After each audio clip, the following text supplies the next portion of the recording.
Today we're going to do a quick setup to scan on your Brother MFCL 3770 CDW. Make sure the Brother device is connected to your computer before beginning.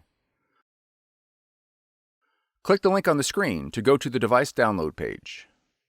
Select your operating system and download Brother iPrint&Scan.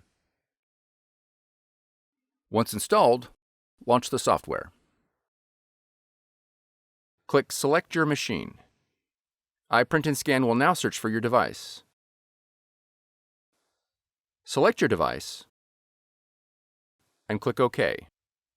If your device is not found, you'll need to reboot the power to your router, Brother device, and computer. Once completed, try the search again. Once your device is selected, iPrint&Scan will display all the functions that your machine supports. Your Brother device is now ready to scan.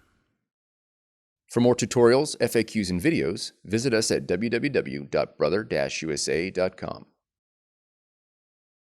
If you found this video helpful, be sure to subscribe. Thank you for choosing Brother.